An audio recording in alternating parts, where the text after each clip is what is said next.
Today we're going to talk about overcoming financial fear. How can you step into this second chapter feeling strong and confident about your finances? Not only your day-to-day finances, but your future financial self. Hi, I'm Denise French. Welcome to Second Chapter. So when we go through a divorce, it is a big deal. Let's just honor the fact that this is a significant event in anyone's life. Whether you wanted this divorce or you didn't, it's a significant event. And a big thing that a lot of people we see have is financial fear. What can I spend every single month? Can I afford to stay in the house that I want to be in? How does this work? And how do I know I'm okay? Well, that's exactly what we help people with. So the very most basic important part of that is figuring out what it costs for your basic needs. So this does take some work. I will tell you, this isn't something that just happens by osmosis. It involves sitting down with paper and pen and figuring out what it costs you to live. We can help you with that, but you will have to participate in that. So what does it cost you for your home? Your mortgage, your insurance, your taxes if you don't have a mortgage. What does it cost to just stay in your home from the county?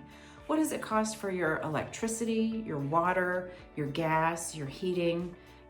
What are your basic utility bills? So home, mortgage, taxes, HOA, anything like that. Your utilities, what does that cost? And then let's look at your maintenance for your home. Every year you probably have maintenance done on your home. If you have a generator, that gets maintained every year. Your pool gets maintained every single week, most likely, and then once or twice a year it requires some bigger maintenance. So look at your day-to-day maintenance needs, putting light bulbs in, but then also look at every, twice a year I have my lawn mulch. So look at all of those things. And what I like to do is put it in categories. So don't get overwhelmed, just put it in categories. Here's what it costs every single month for my home. And then off to the side, here's what it costs me every single year for my home. We're gonna add all that up, divide it by 12 and put it in the monthly budget and then send that to a savings account. It's that simple. So that is your home.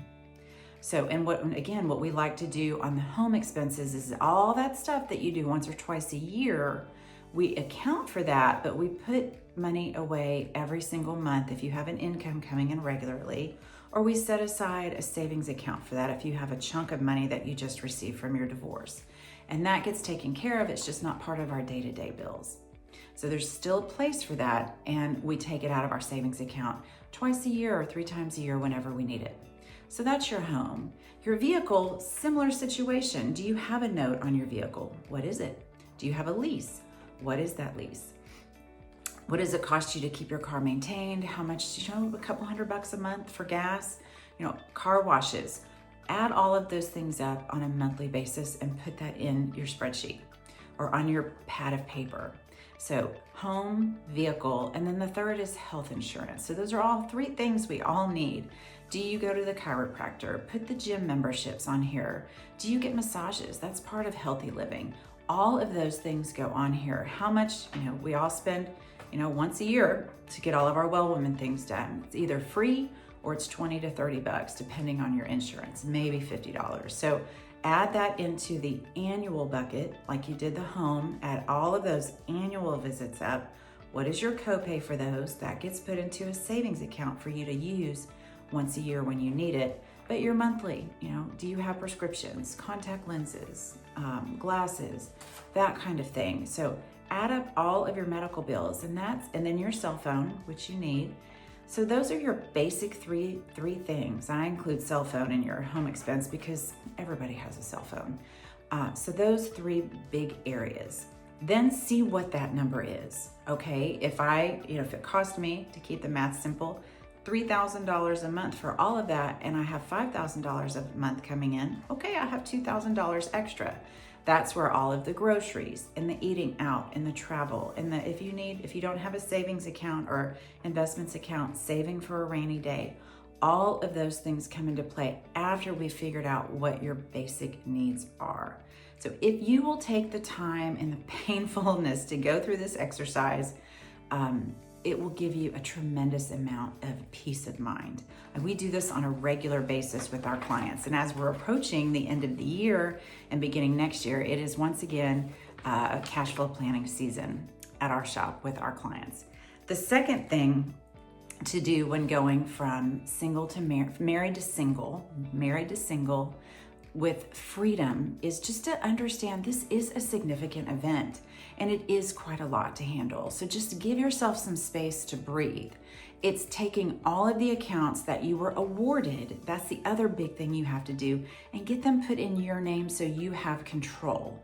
The brokerage accounts, the retirement accounts, the quadros, the bank accounts, the beneficiaries. So it's methodically, one by one, taking little bites out of the elephant until the elephant is all in your name.